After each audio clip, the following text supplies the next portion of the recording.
Hello, welcome to my channel. अगर आप NCERT English को इंटरेस्टिंग तरीके से समझना चाहते हैं, तो आप बिल्कुल सही जगह पर है।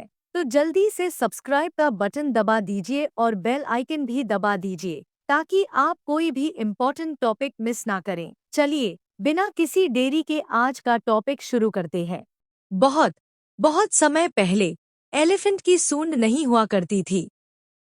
उसकी नोज सिर्फ एक मोटी सी गुब्बारे जैसी होती थी, जो किसी बूट जितनी बड़ी थी। वो अपनी नोज को एक ओर से दूसरी ओर हिला सकता था, लेकिन उससे कुछ उठा नहीं सकता था। एक बेबी एलिफेंट था, जिसका नाम था गोलू। उसकी भी सूंड नहीं थी, सिर्फ एक छोटी सी मोटी नोज थी, जो एक छोटे बूट जितनी बड़ी थी। गोलू बहुत सवाल पूछता था। उसने अपनी लंबी आंटी शुतुरमुर्ग से पूछा, आप दूसरे बर्ड्स की तरह उड़ती क्यों नहीं हो? उसने अपने लंबे अंकल जिराफ से पूछा, आपकी खाल इतनी धब्बेदार क्यों है?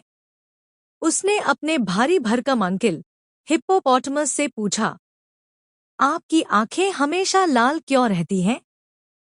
और फिर उसने अपने बालों वाले अंकल बबून से पूछा, मेलन्स का टेस्ट मेलन्स जैसा क्यों होता है? सब हैरान थे, क्योंकि उनके पास गोलू के सवालों का कोई जवाब नहीं था।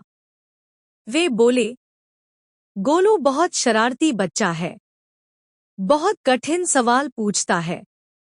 एक दिन गोलू ने एक मैना को देखा, जो झाड़ियों के बीच बैठी थी। गोलू ने उससे पूछा, क्रोकोडाइल खाने में क्या खाता है?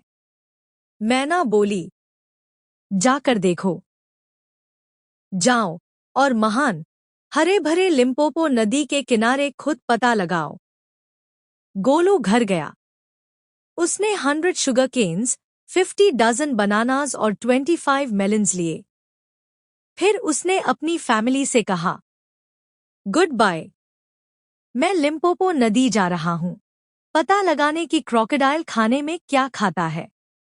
गोलू ने कभी क्रोकोडाइल को देखा नहीं था, इसलिए वो नहीं जानता था कि वो कैसा दिखता है। रास्ते में उसे एक पाइथन मिला। गोलू ने उससे पूछा, क्या तुमने कभी क्रोकोडाइल देखा है? वो कैसा होता है? वो क्या खाता है? पाइथन पेड़ की एक डाली से लिपटा हुआ था, लेकिन उसने कुछ नहीं कहा। गोलू ने उसे फिर से डाली पर लपेटा और गुड बाय कहा।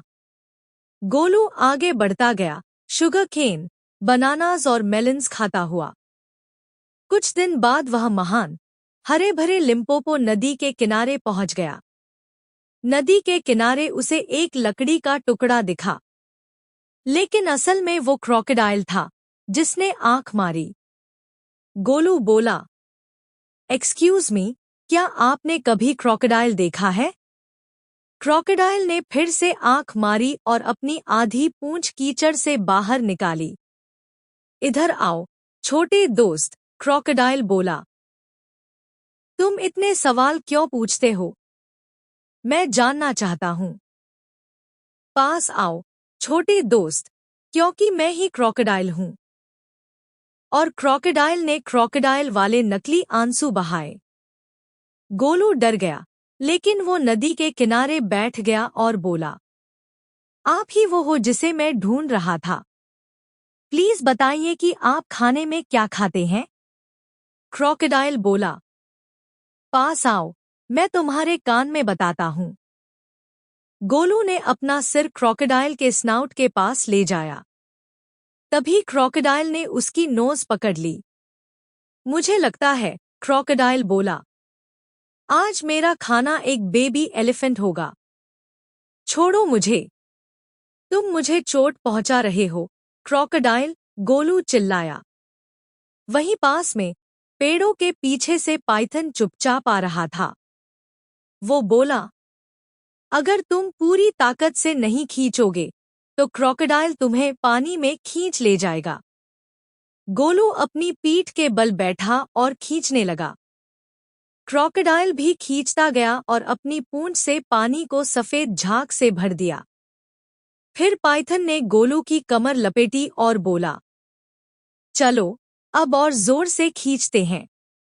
गोलू ने अपनी चारों टांगें मिट्टी में गाड़ दी और खूब जोर लगाया।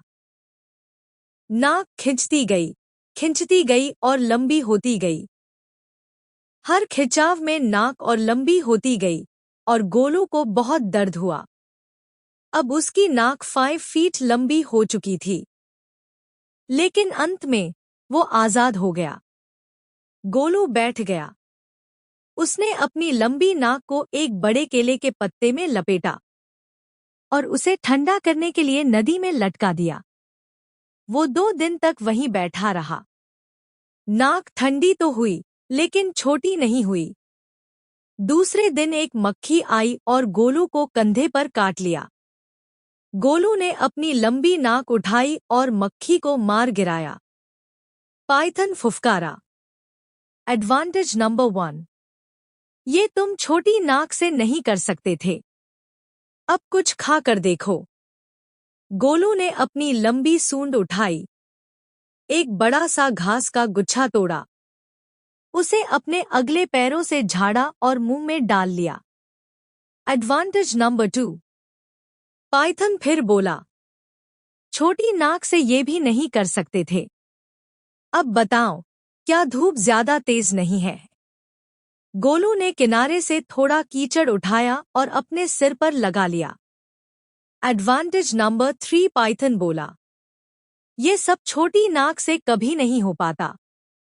थैंक यू, पाइथन, गोलू ने कहा। मैं ये सब कभी नहीं भूलूंगा। अब मैं अपनी फैमिली के पास लौटता हूँ। Thanks for watching. अगर आपको ये वीडियो पसंद आई हो तो लाइक, शेयर और सब्सक्राइब करना ना भूले। मिलते हैं अगली वीडियो में, तब तक के लिए बाय बाय।